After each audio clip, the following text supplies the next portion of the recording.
wọ́n bi ànábì wa Muhammad nípa pé al-ikhlas kéèyàn ó fi inú mímọ́ ṣe gbogbo ohun tó bá fẹ́ ṣe bó bá fẹ́ lé mọ́ ọmọ kéwú fi inú mímọ́ lé mọ́ Allah má ní ẹ̀tanú bú kan sínú inú rẹ̀ yẹn Ọlọ́run ló mọ̀ wàlà abudu yatawalla zawahir ìta làwọn èèyàn rí wọ́n wá bi ànábì wa Muhammad pé sallallahu alayhi wa sallam pé ká fi inú mímọ́ al-ikhlasu ká ṣe ń bíṣẹ́ wọ́n ní sa'alu rasul an al-ikhlas ànábì náà wá ti rí báyìí bó ti já ànábì tó ó ní hatta as'ala Jibril al-Sheikh tabani Iskeel ó ń lọ pẹ̀lú déédéé waznu Jibril bẹ́ẹ̀ ni bàbá bí Iskeel Jibril tabawa jókòó tira wa ṣẹ́ni pé pẹ̀kín rẹ̀ kí. alhamdulillahi. tí èèyàn bá dé ọ̀dọ̀ àwọn ẹlẹ́sìn míì tó jẹ́ kí orúkọ yẹn kálẹ̀ ipe Iskeel wọ́n ń pe ààyè kan ní harehash gbogbo ẹni tó bá lọ sí mọ́sárì kò sí kó mọ̀ mọ́ harehash torí fọ́tò tí wọ́n bá fi ṣe processing tí wọ́n bá fi ṣe ètò gbogbo tí wọ́n harehash ni ó ti lọ yá. Allahu akbar. tó bá fẹ́ wá kọ orúkọ mi kì í ṣe mùsùlùmí lẹ́yìn tó ní harehash yẹn tó bá fẹ́ wá kọ orúkọ má ní Jibril yóò wá kọ Jibril manara ana mish Jibril ana Jibril Allahu akbar. oktub Jibril ana mish Jibril. abukakumullah. òun náà ní Iskeel Jibril ọlọ́run kó bá wa kí yín. àmín àmín. ọlọ́run kó bá wa kí yín. àmín.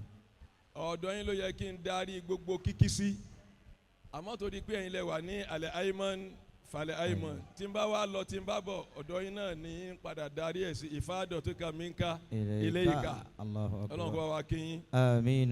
ọlọ́run kó bá wa kí yín. àmín. lápá ọ̀tún yín náà afa Nuruddin Hasan mo rò pé láti bí ọdún méjì ìjókòó tí ó kọ́kọ́ pa wá pọ̀ rè. wàláhì.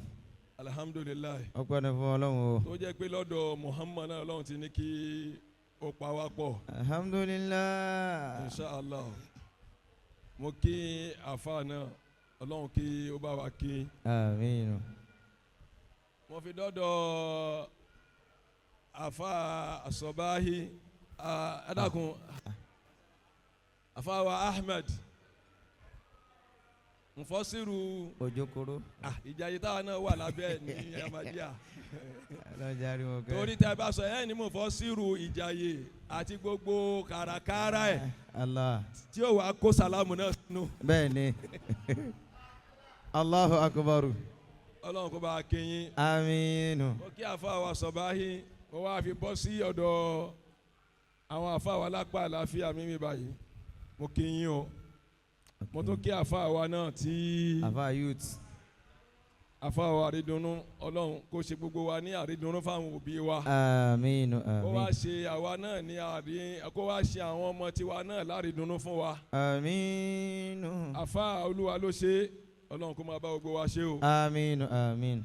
mo wá kí ìkàlẹ̀ gbogbo ẹ̀yin fẹ̀sọ̀jáyé afawa Habib Muhammed al-Ghazali Allahu yarhamuhu. àmín. Allahu yukrimuhu. àmín. Allahu yab'asuhu fi ahsani suwari. àmín. Allahu yarhamuhu. Allahu yukrimuhu. Allahu yab'athuhu fi ahsani suwari. mo kí alájà wa ìyá Mariam Ọlọ́run tí ó ń gba àkóso lẹ́yìn ìgbà tí afa Habib Fẹ̀sọ̀jáyé tí ó ti ṣípò padà Ọlọ́run tí ó dúró tì yín àtẹ̀yìn àti àwọn ọmọ látòrí Mariam àti gbogbo àwọn àbúrò tó wà lẹ́yìn ẹ̀ àti èyí tẹ́ fi ìfẹ́ Ọlọ́run àti tànàbí wa Muhammad àti ìfẹ́ ọkọ yín tẹ́ tún fi gbà mọ́ra ìyá Mariam ẹ̀ ní kan ìbànújẹ́. àmín. lára gbogbo wọn. àmín. gbogbo tí ọkọ yín fi ilẹ̀ pátá Ọlọ́run bá yín bójútó. àmín. Ọlọ́run bá yín gba àkóso ẹ̀. àmín. bisimilayi kul huwa Allah. بسم الله الرحمن الرحيم قل هو الله أحد الله الصمد لم يلد ولم يولد ولم يكن له كفوا أحد آمين. iná àtẹ̀yìnà fún ìyá Mariam náà àti gbogbo àwọn ọmọ. بسم الله الرحمن الرحيم إنا أعطيناك الكوثر فصل لربك وانهار إن شانئك هو الأبتر. ìgbà tí afa Muhammed tí ó wá sí ọ̀dọ̀ mi ṣé ìjẹta kọ́ àbí jẹrin ó ní àwọn fẹ́ ṣe kó mọ́ èmi ò tiẹ̀ mọ̀ pé ó ti ṣe nọ́mbà yìí ní الله.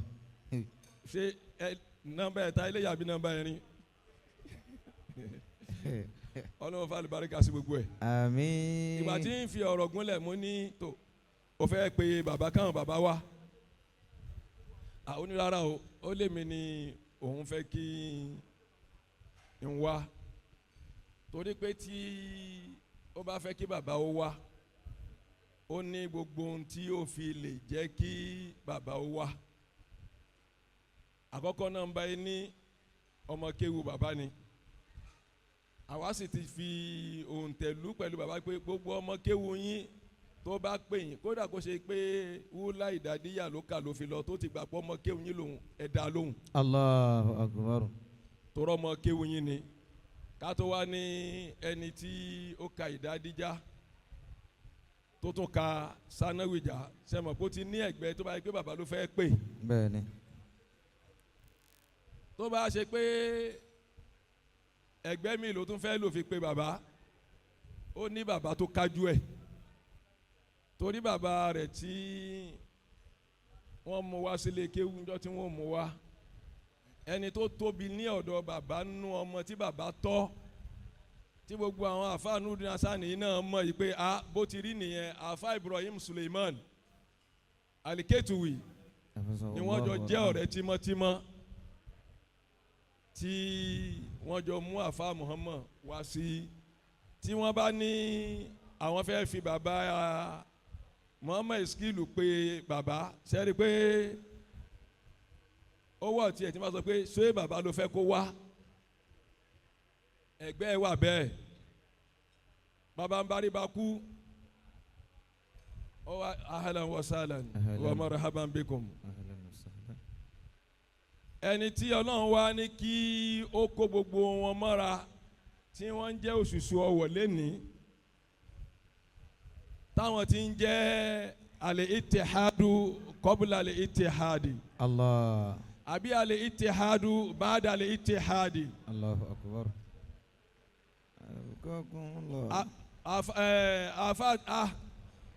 àfa tó dé àfa ẹ dákun iná káfa mọ bọ̀ báyìí. ربنا تقبل منا إنك أنت السميع العليم. ọmọ rẹ ni àfa bíbù tí ó wà hádà wọn tí wọ́n fi ń jẹ́ al-ittihadu ba'da al-ittihadi aw al-ittihadu qabla al-ittihadi. ìkànnù pé ọmọ àfa bíbù fẹsọ̀jà ayé fẹ́ pè yín sóde ẹ̀ ó tó. Allah. tó bá ṣe pé mi náà ló wá ní kí n wá báyìí ṣe mọ̀ pé n tó ti fi ní ẹ̀gbẹ́ tó fi lè pe bàbá tèmi wá ń kọ́. Allah. àwọn bàbá tí wọ́n wá jẹ́ bàbá àgbà níkàlẹ̀ ilé ni ńgbà mo dé wọ́n sọ pé ẹ kú àṣeyọrí wọ́n kí mi kú àṣeyọrí a sì ṣẹ̀ṣẹ̀ ń bẹ àbọ̀ ni ọlọ́run jẹ́ àṣàṣeyọrí délẹ̀. Àmín. ẹ́ àgbọ́yé. ṣe rí mo sọ ọ̀rọ̀ kan ní ìjókòó tí ọlọ́run ní kí mo sì jókòó gbẹ̀yìn níbi ọ̀dọ̀ àfáà wa Jamiu Ọ̀dẹ́bùnmi níjókòó tí a jókòó níbi ìkómọ tí ó ṣe láàsì ìjókòó yẹn la wà ni wọ́n ní bàbá wa Sheikh gànmọ́ wí bẹ́ẹ̀ nù ọgbà ká máa bọ̀ gbogbo àwọn àfáà December 2 gbogbo àwọn àfáà ní mọ́ríkà salam. ló àkọ́kọ́ yìí pé gbogbo ọmọ tọ́lọ́hún ní kí wọ́n mú wá sí ọ̀dọ̀ bàbá wa Sheikh Moshood Ramadan nígbà tí wọ́n ti dá mọ́ríkà salam múlẹ̀ àwọn ọmọ tí wọ́n ní ìtàkùn tí wọ́n ní gbòǹgbò tí wọ́n ní ìpìlẹ̀ ni Allahu akbar. tí wọ́n ní traces tó ṣe pé mímú wá tí wọ́n àwọn òbí wọn mú wọn wá wọ́n ti ní tí wọ́n rí wọ́n sì ní tí wọ́n wò tọ́lọ́run sì ń ṣe àmúṣe nǹkan náà dì sí i. Alhamdulillah. mo wá fi àfa àbí ibùfẹ̀sọ̀jà ayé ńjọ́ náà mo fi ṣe mìsálù àfa ibùfẹ̀sọ̀jà ayé ò wá sí láyé mọ́ nísìn ìgbà tẹ́ ẹ dìde mo ti fẹ́ ní kẹ́ ẹ jókòó àmọ́ níbi tọ́rọ̀ mi ò lọ yín padà sọ pé ẹ dìde ká yóò rí yín. Allah. àwọn ní bí àbárí kankan Muhammed ní bàbá rẹ̀ ní ṣé kò ní pilẹ̀. Allah. àfa Nurudeen Hasan rèé ẹ sì máa búrò ẹ̀ Kìsáyí bí a bá ti rí òun tá a rí Kìsáyí ṣé wọn ò ní pilẹ̀ bàbá tún wá rẹ́ nìkankan sọ̀báyí ní gbogbo yé wa àárọ̀ la wà ọ nípìlẹ̀ àbí onípìlẹ̀ Abdullahi ní wo mi lọ́ọ̀kan yìí Abdullahi Muhibudin ọ nípìlẹ̀ àbí onípìlẹ̀ ẹ̀yin gbọ́ ọ̀rà rẹ̀ sẹ́yìn náà mọ́ra yín ìwọ ní látọ̀dọ̀ Haji Kamilu bẹ́ẹ̀ nú ẹ̀ náà ẹnìkan dìde lẹ́yìn bẹ́ẹ̀ yẹn tẹ́lẹ̀ ó já sọpẹ́ tani o mọ bàbá ó já sọpẹ́. Allah. bí wọ́n ti mú ẹnìkọ̀ọ̀kan tó fi mú àwọn tí ń jáná sí tèmi iná yìí tó fi mú ẹnjìníà tí ń yí mi yìí àbí tani ó mọ pé òun ò mọ bàbá wa Haji Idrisu mọ́ṣáláṣí mọ́ríkà salam. kò sí. gbogbo ohun tí a máa ń wò nìyẹn ńjọ́ tí ẹ wá tẹ ní báyìí lè fẹ́ lórí Muhammad èèyàn afẹ́ nǹkan gbà mí ọlọ́run náà fẹ́ bẹ́ẹ̀. Allah. èèyàn afẹ́ nǹkan gbà mí ọlọ́run á ní rárá òun ò fẹ́ bẹ́ẹ̀ bóun ṣe fẹ́ ni. bí èèyàn ò bá fẹ́ nǹkan tọ́lọ́run bá fẹ́ nǹkan tó bá jẹ́ lórí àníyàn dáadáa yóò padà jápọ̀ pé ntọ́lọ́run fẹ́ náà lèèyàn ń fẹ́. Rabbana taqabbal minna innaka antas sami'ul alim. ṣé ẹ rí bàbá tó wà ń kalẹ̀ yìí nàmúsà jìkan ni bàbá yìí àpẹẹrẹ kan nàmúsà ju hayi ẹ̀yin lẹ jẹ́ kí èmi mọ̀ pé àwọn oníláwà ní mo ní wọn dáadáa bàbá aríkéwúyọ̀ kan tó wá sí yútọ̀nù ń bí ní yànnàpájà ni mo ti máa ń lọ ọ̀dọ̀ wọn oníláwà ní ni wọn. Allah. a ṣe lẹ́sìn ní mọ̀kọ́mọ̀ dálíyà àṣíríyà ńgbà tó wá kó wá sí yútọ̀nù mama ti yànnàpájà tọ̀ wọ́n wá bàbá wa aríkéwúyọ̀ ọlọ́run kó bá a bùn kẹ́ wọn lálẹ́ kìyàmọ̀. Àmín. bisimilayi kul huwa Allah. bisimilayi rahmanir rahim kul huwa Allahu ahad Allahu samad lam yalid walam yulad walam yakun lahu kufuwan ahad. Àmín. ńjọ́ náà lọ́hùn ẹni ẹ wá sílé kéwú tí Muhammad bá pè mí lẹ́ni pé kí n wá bí kó mọ husnu níyà lọ́lọ́run fi ní kó pè mí. Allah. Ikhlasu lọ́lọ́run fi ní kó pè mí torí kò yẹ kó pè mí torí mo lè mọ ojú. Allahu akbar. kódà tó bá ń kọjá lọ títì tó bá rí mi tó bá mọ̀ mí lójú èmi ò ti mọ̀ pé n tèmi ṣe lára rẹ torí Ọlọ́run ni. Allah. ó bá mọ̀ mi lójú kódà kó tún kò ṣe mí ní kankan ọ̀dọ̀ Ọlọ́run ni ẹ̀san tèmi wà. bàbá rẹ̀ wáńjọ́ náà wọ́n ní àwọn ò fẹ́ lọ́dọ̀ àfa àbíbù fẹ̀sọ̀jáyé àfa àbíbù sì ní ọmọ rẹ̀ ní lọ́dọ̀ wa. Allah. ọmọ dáadáa ní lọ́dọ̀ wa ọmọ dáadáa ní lọ́dọ̀ bàbá wa Sheikh Moshood Ramadan kò ní kọ́má kí ló dé wọ́n láwọn rárá àwọn ò fẹ́ àwọn ò ní kó wá ṣe jálàbí kéwù làwọn ní kó wá ké ṣé ń ṣe jálàbí ni wọ́n ní rárá àwọn ò fẹ́ jálàbí àwọn oníláwà ní sílẹ̀ mímọ̀ ní ọ̀gá oníjálàbí. Allahu akbar. mo wá ń wo sínú pé àbí bàbá yìí èso oníjálàbí ni àbí alùsùnà wal jamaa ni oníláwà ní nọ́ọ̀sì ni àti oníláwà ní gbogbo anájọ ni alùsùnà wal jamaa. àfáàwá oní àsíkiri ibi ó ti bá mi pàdé lọ́dọ̀ àwọn àgbà onísúfí ló ti bá mi pàdé àwọn onísúfí náà kí ni wọ́n alùsùnà wàlìjàmá. ńgbà bá wa yarí tí wọ́n ní rárá jálàbí ṣẹ́sìmọ̀ pé àwọn tí ń tako jálàbí jù náà ni àwọn alùsùnà wàlìjàmá. wọ́n máa wá sọ fún ọmọ kíláàsì mo ní jálàbí èṣèdè Yorùbá èdè Lárúbáwá ni àríbi yẹ jálàbí sí tó bá ti lọ lé kéwú ó jàlábà ẹ gbọ́. àgbọ́yé. jálàbà yẹ́jìlìbù jálíbán ló di jálàbí. abukakumullah. níbi tẹ́ lọ́nà gbogbo àwọn tíra àdúrà ẹ̀ rí dùnáwù jálíbi rìsíkì. du'au jalbil mahabba, du'au jalbi kaza kaza kaza, jálíbù yẹn náà wá sọ di jálàbí ńgbà tó sì jẹ́ pé tó ṣe é mọ̀ pé lọ́dọ̀ wa ń bì àwa nìkan kọ́ la ní pírọ́blẹ̀mù ẹ̀ àwọn olóṣèlú náà ní pírọ́blẹ̀mù ẹ̀ ṣé democracy bó ṣe wà láyé ṣé bẹ́ẹ̀ ni wọ́n ń ṣe lọ́dọ̀ wa yìí. Allah. Àdèmọkìràtíyà bó ti wà káàkiri ṣé bí wọ́n ṣe ń ṣe democracy gangan nítumọ̀ ni wọ́n ń ṣe democracy. Freedom bó ti wà lọ́dọ̀ àwọn elétò láyé ṣé bẹ́ẹ̀ ni wọ́n ń ṣe freedom. Tí wọ́n bá wá sọ pé jálàbí lọ́dọ̀ tiwa náà àwọn kan kún lóṣùn ní bí ò ti ṣe rí ọjọ́ kárí ọjọ́ gbogbo wa sójà kan náà gbogbo wa àtẹni tí ń ṣọ́ ọjà àti ẹni tí ń wọ aṣọ kakí àmì sójà kan náà gbogbo wa. Rabbana taqabbal minna innaka antas sami'ul alim. Rabbana taqabbal minna innaka antas sami'ul alim. Ọjọ́ tí bàbá yìí fi àáké kọ orí pé rárá sẹ́ àní mi ń fẹ́ lọ́dọ̀ ẹni èmi náà wá ẹ̀jẹ̀ yẹn mú. Naam. Mo wà fà lọ́jọ́ náà. Tó tọ àfa àbíbù lọlé mo wá wòye pé ẹ̀mọ̀ pé tí èèyàn bá jẹ́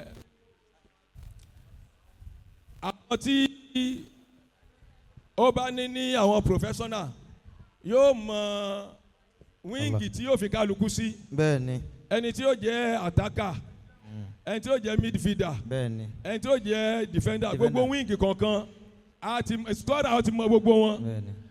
Mo wá ní pé iṣẹ́ tí bàbá yìí wá wọn bá àbíbù ńlé àfàwo ni màá rán lọ pé tó bàbá yìí làwọn ò fẹ́ ọmọ àwọn lọ́dọ̀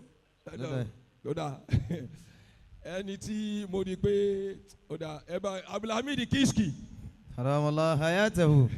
Iskeel. Òun ni mo rán lọ́dún náà. Àwa kò sí títí ṣe rí àwọn nǹkan kan wà tí Ọlọ́run máa ń ṣe bàbá wa Sheikh Moshood Ramadan. Al-Ilori haramallahu hayatahu. Ọlọ́run kó bá wa ṣe dáadáa fún wọn. Àmín. Fún dáadáa tọ́lọ́run ti ṣe Ọlọ́run má jẹ́ dáadáa wọn bàjẹ́. Gbogbo wa iná ta wà ń kalẹ̀ dáadáa wọn ni wa Ọlọ́run má jẹ́ àbàjẹ́. Àmín. Wọ́n ní èèyàn máa kéwúnú Kùránì, èèyàn máa kéwúnú àdìsí, èèyàn máa kéwúnú tírà, yóò mọ̀ túmọ̀ yóò yé. Àmọ́ kó rí reality tí yóò fi sọ pé ntí kéwù yìí ń wíre ìṣẹ̀lẹ̀ ayé ni yóò wá fi hàn.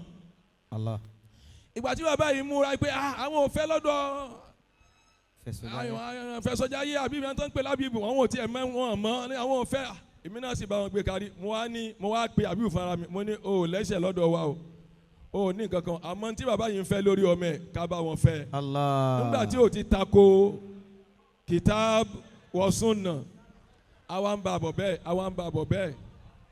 àwọn ọmọ mi náà ń wá tí wọ́n lọ sí inú wọn ní Abdullahi Muhibuddin nínú wọn ní Afai Kafani. Ọ̀nù ẹni tí mo sì rí ránṣẹ́ jù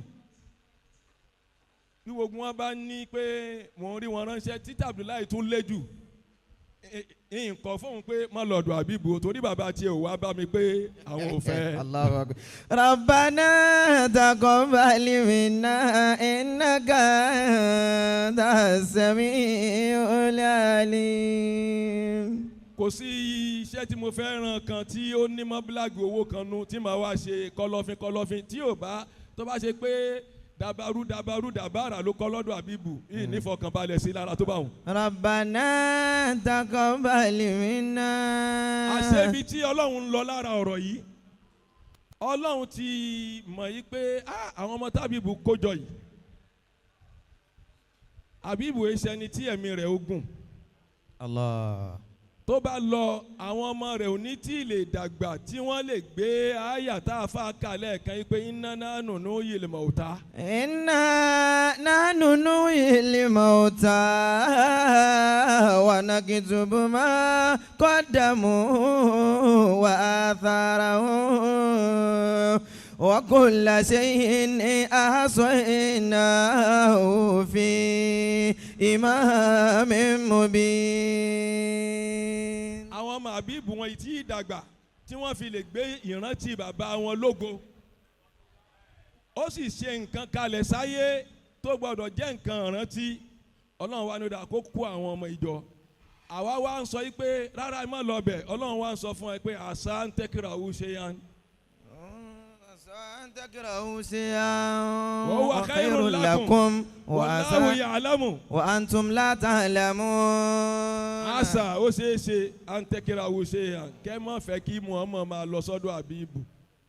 وهو خير لكم. tóore sì wà ń bẹ̀ kódà ó lọ múra kan ń gbòde ó fún mi jàlábíà àti ìtẹ́ ìyẹn wàá kó oore mọ́kà wá fún yẹn wàá lóhùn ògbà. Allah. torí kò tí ìyé máa lọ bí tí bàbá rẹ̀ ní kó máa lọ. عسى أن تحبوا شيئا وهو شر لكم والله يعلم وأنتم لا تعلمون. Ọlọ́run ní àṣà ń tẹ́kẹ̀rẹ̀ àwọ̀ ṣe. شيئا وهو خير لكم. ó ṣeé ṣe kẹ́ máa fẹ́ nǹkan. وهو خير لكم. sóore wà ń bẹ ní ìsìn àbí orí òsín bẹ. Allah. dáadáa wà ń bẹ ní ìsìn àbí dáadáa òsín bẹ. Allah. ìdùnnú wà ń bẹ ní ìsìn àbí ìdùnnú òsín bẹ. Allah. èmi àti ni Ọlọ́run jọ ń fi àyà yẹn báyìí pé.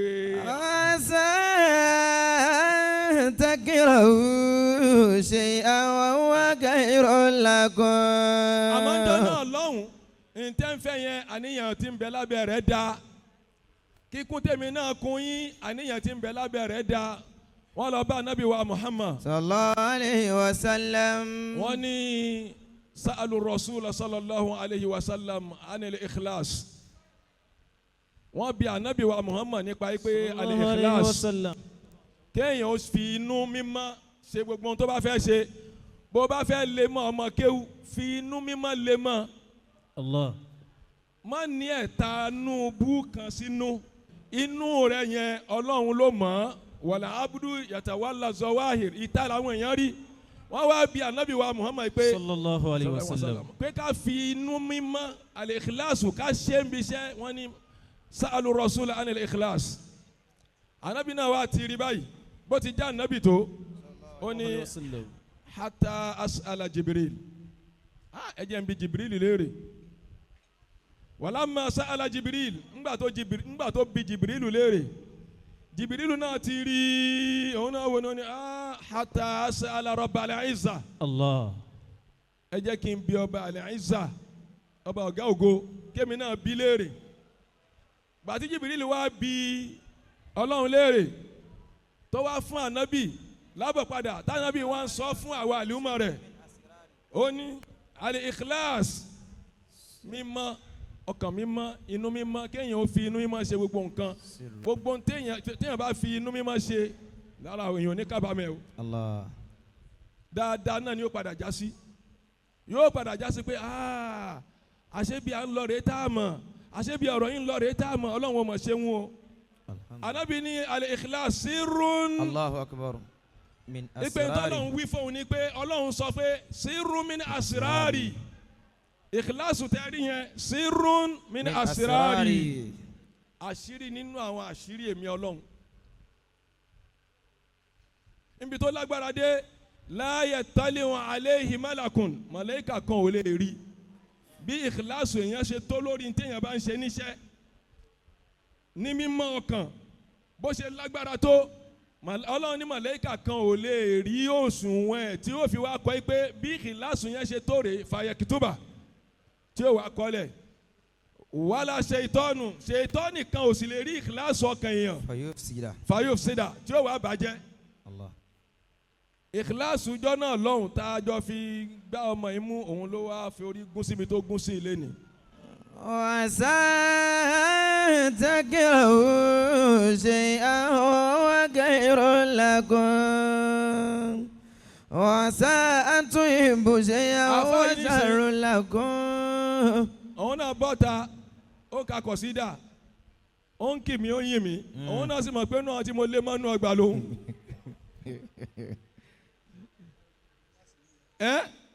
Ikhlasu níyà òun ló fi jẹ́ pé kò pọ́síbù ọmọọṣẹ́ lọ́dọ̀ ọ̀gá ọmọ lọ́dọ̀ bàbá ọmọ kéwú lọ́dọ̀ àfà tó bá ń wo ntí àfà àbí ọ̀gá àbí bàbá ń ṣe fóun tó bá ṣe pé ńgbà tá a wà ń lé ni àwọn nǹkan mi wà tẹ́mi náà bá rò wá pé mo ní ntẹ́yìn lè sọ pé ntí bàbá mi ṣe fún mi ńgbà táwọn kékeré ó yẹ kí n sún wọn sí kóòtù èwo ni káfíń náà ká máa di lókun lọ́wọ́ di lókun lẹ́sẹ̀. Allahu akbar. orí yẹ̀yìn kò gbà bẹ́ẹ̀. wàsá àǹtẹ̀kìrọ̀ ṣe àwọn akẹ́rọ̀ lakum. bẹ́ẹ̀ lọ́mọ ṣẹ́ lọ́dọ̀ ọ̀gá bẹ́ẹ̀ lọ́mọ kéwú lọ́dọ̀ àfáà ikhlasu níyà ló fi jẹ́ pé gbogbo ntẹ́yìn ó bá ṣe minal ala ilal asfal àwọn minal asfal ilal ala kéèyàn fi inú kan ọkàn kan ẹ̀mí kan tó jẹ́ tọ́lọ́hún kéèyàn fi ṣe tó bá wá ṣe pé ibi téèyàn ṣe sí kò gba ibi téèyàn rò sí èyí máa sọ pé orí mi ò mọ̀ mí o pẹ̀lú èrò ọkàn mi orí mi ò mọ̀ mí o pẹ̀lú èrò ọkàn mi bẹ́ẹ̀ ni ó mọ gbogbo ẹ̀. tètè jákun gbádùn àmájòjú ó tì mí. àmì orí mi ò mọ̀ mí o pẹ̀lú èrò ọkàn mi orí mi ò mọ̀ mí o pẹ̀lú èrò ọkàn mi tètè dákun gbádùn àmàdójú tì mí. béèyàn bá nǹkan débi pé ọlọ́run wọlé àníyàn mi bí ọ̀rọ̀ yìí ṣe mọ̀ pé nínú àwọn nǹkan tán lẹ́yìn lè fi bẹ ọlọ́run ni ọlọ́run wọlé àníyàn mi lórí ọ̀rọ̀ yìí àníyàn yẹn sì ní kò sẹ́ni ó rí ìwọ àtọ́lọ́run nìkan náà lẹ́jọ́ mọ́ àníyàn ọjọ́ náà lọ́hùn alẹ́mọdé inú àwọn tí bàbá ṣe fẹ́mi tí mi rò pé ìkànnì ìjọ náà tí mo rò pé wọ́n dájú kódà ńgbà tó di bàbá Sheikh Adam rahimahullahu ta'ala àwọn náà pinnu bẹ́ẹ̀ lórí ọmọ wọn gbogbo àwọn afa sọ pé ẹ má ṣe mo ti pass already ní sanarobia ká wọlé ni bàbá wò pé kéwù yìí ò tí yí ọ tó ń da ọ padà wọn àwa dá ń padà sí sanatálítà tí mo ti ṣe ẹ̀gzámù ta ni àwọn lọ jù mí sí aṣerú ẹ̀ fún mu ọmọ yìí. orí mi ò mọ̀ mí ò pẹ̀lẹ́rò ọkàn mi orí mi ò mọ̀ mí ò pẹ̀lẹ́rò ọkàn mi tètè dákun gbádùn àmàdójú tiwa. wọ́n níjọ́ tí a fẹ́ wọ́n níjọ́ táwọn wá lórí ọ̀rọ̀ ọmọ yìí mo pa ìtàn fáwọn ńgbà bàbá Sheikh Adam táwọn náà fẹ́ ṣerú ẹ̀ lórí ọmọ wọn kan náà àwọn ọmọ tí àwọn náà wà lékewu àwọn àfáà wa ní bọ́n ṣe dì ní bàbá lọ́rùn jọ náà pé ẹ má dá padà bàbá náà wá dì léṣe wa dámọ̀ lọ́rùn àti gbogbo àfáà pé ẹ má dá padà ẹ fi ilẹ̀ ẹjọ́ ọmọ bá lọ wọ́n ní ṣé wa dámọ̀ ni ṣebí wọn náà dá tiẹ̀ padà. Allah. ó wá já sọpẹ́ àbí ò já sí ọpẹ́. orí mi ò mọ̀ mí ò pẹ̀lẹ́rò ọkàn mi orí mi ò mọ̀ mí ò pẹ̀lẹ́rò ọkàn mi tètè dákun gbádùn àmàdójú tì mí. àníyàn dáadáa lẹ fi ń sọ pé ẹ fẹ́ pé kó ṣe jálàbí torí àwọn tó bà jálàbí jẹ́ ni ẹ̀ ń wò. Allah.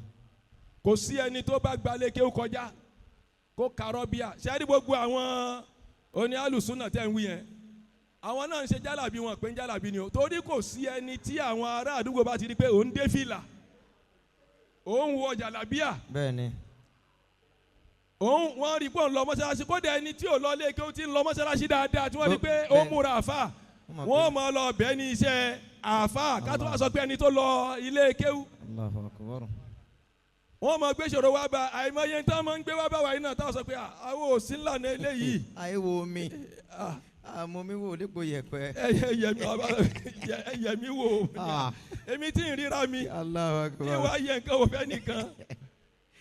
wọ́n wá báyẹn débi pé ẹ wò pé àwọn eléyìí àwọn èèyàn gan lè tìyàn lọ bí tí kò yẹ kéèyàn ṣe èèyàn lèyàn wá fi irú àwọn bàbá Muhammed Iskeel yìí tí yóò fi kóòdì ara ẹ̀ pé ẹ ní tìmí ń tìkùtì àṣàbí àṣẹ nìkan náà àwọn àgbàlagbà Cairo wọ́n ní ó ti yẹ kó padà sí Nàìjíríà kó máa lọlé òun sì rí pé Nàìjíríà ò fararọ só ti fararọ dì sí náà tó bá wá fẹ́ fèsì fáwọn ìta bá ń sọ pé lágbájá sọ báyìí alájì àni ẹ̀ mọ̀ dá wọn lóhùn bẹ́ẹ̀ nìkan tìmí ń ka tì.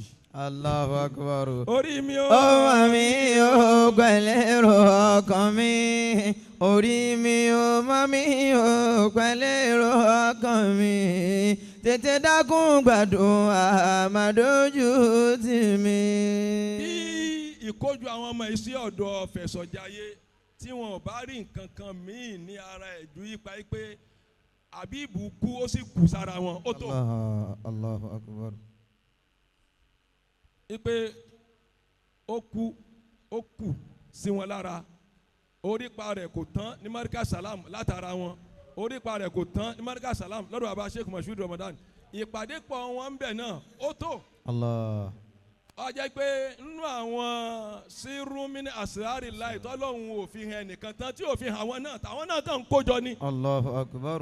Ọ̀tọ̀ ni tí wọ́n rò pé àwọn ń torí ẹ̀ kójọ ní tí wọ́n ń torí ẹ̀ kójọ yẹn kò tó ní tí wọ́n rán báyìí lé nípa pé orípa Habibu Muhammadu Ghazali kò parẹ́ ó dìtàn. Inna nahnu nuhyil mauta wa naktubu ma qaddamu wa atharahum wa kulla shay'in ahsaynahu fi imamin mubin. Gbogbo àwa tá a wá jẹ́ ìyàwó lọ́dọ̀ ọ̀gá ìyàwó lọ́dọ̀ àfà ìyàwó lọ́dọ̀ bàbá ìyàwó mo bí tá a bá ti ń jẹ́ ìyàwó tó ájà Maria òun rẹ̀ lẹ́ni yìí o kò lè má àwọn ọmọ yìí nílé pé kò sì bá wọn ló ń lo pé ọmọ kéwù ni wọ́n. Allah.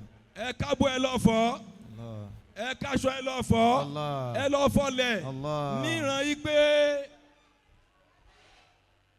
ẹrú ní bàbá ọ̀nà ló jìn kò ṣe wọ́n ṣe bẹ́ẹ̀ ìṣe pé ọmọ làwọn náà èèyàn kan ló bí àwọn náà òun lòun náà fi níyì ló fi lè ràrìn yẹn báyìí lé ní o subhana rabbika. Rabbil izzati amma yasifun wa salamun alal mursalin walhamdulillahi rabbil alamin.